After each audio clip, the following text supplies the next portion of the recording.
The vast diversity of life on Earth has long captured the attention of the scientific community. Our understanding of the mechanisms that drive these natural systems has changed through time, but it all starts with one man, Charles Darwin. In the 1800s, the consensus among the scientific community was that species were created. They were fixed, and they did not change over time as they were placed into their niches by a god. However, in 1859, Charles Darwin published his research, The Origin of Species, where he outlined the 5 tenets of this little thing called evolution. See, Charles Darwin described that populations could change over time.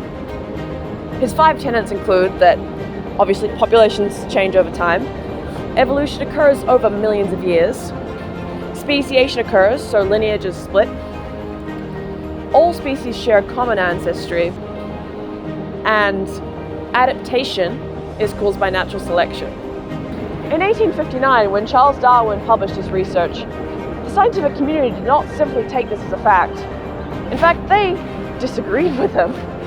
Many had their own theories on how evolution works. Some described completely different driving forces, and some still just completely believed in creationism.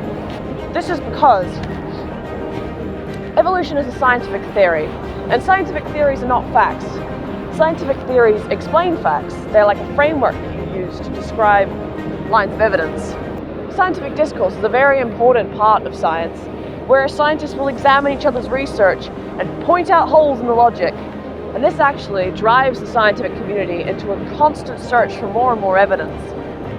And scientific discourse over the 200 years since Charles Darwin published his research has actually led to the discovery of many, many more lines of evidence, strengthening the theory rather than weakening it. Charles Darwin cites natural selection as the mechanism by which he states evolution is occurring. Now, natural selection is the increased selection for individuals that possess traits that will increase their likelihood to survive to reproduce. He argued that over large scales of time, this could create large changes in the population.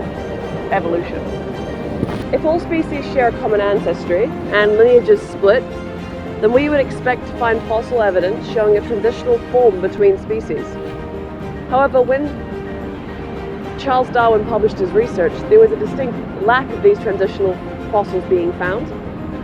But in the many years since then, the drive to find evidence has turned up many examples of transitional fossils, a few of which we're going to share with you today.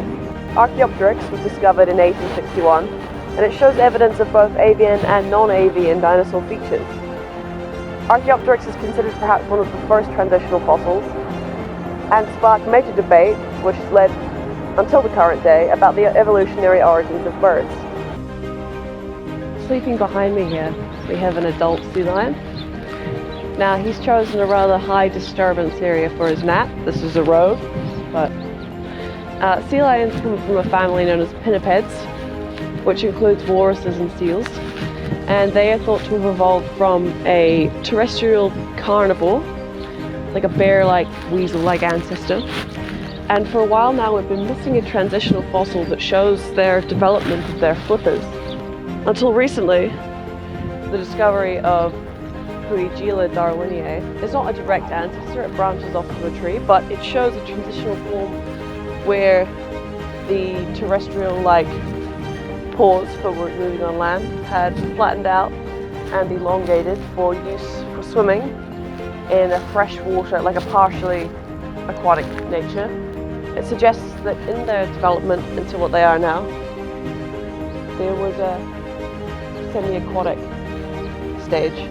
One of the things that makes evolution so difficult to understand is because it occurs over such large timescales. Timescales that are not observable or comprehensible to a human lifespan. However, one thing we can observe is microevolution. Microevolution is things such as adaptation, small changes we can observe in a population that over time would result in speciation. One example of this is house sparrows. House sparrows have rapidly expanded their range and colonized various different countries. And what has been observed through years of observations is that house sparrows occupying colder climates have become bigger and darker in color than house sparrows occupying warmer climates. Now this difference in population over a couple thousand years could result in completely different species. Perhaps the most important discovery in evolutionary biology would be that of DNA. Now, DNA is a molecule that contains the genetic information that codes for an individual, and it is passed down through generations. DNA is made up of repeating units of nucleotides, which in sections called genes code for proteins.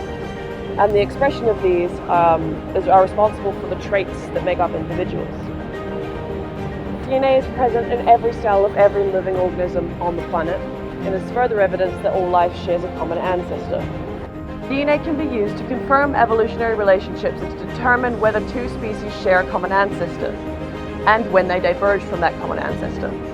Now, scientists were unsure whether true seals and aired seals shared the same divergence event, whether they were monophyletic or diphyletic, sea lions being aired seals and elephant seals being true seals. By sequencing the genomes of multiple different pinniped species, scientists were able to determine that pinnipeds were monophyletic and that their sister taxon would be mustelids, that they diverged from mustelids between 36 and 45 million years ago, and that true seals and aired seals split between 20 and 25 million years ago. Over the years since Darwin published his research, our understanding of evolution has rapidly changed through time, as new techniques have arisen. The world of science has changed, with the rise of new methodologies, disciplines, and equipment. However, the one thing that has remained constant is Darwin's research. Darwin's 5 tenets continue to hold true against evidence he could never have imagined existed, and that is truly remarkable.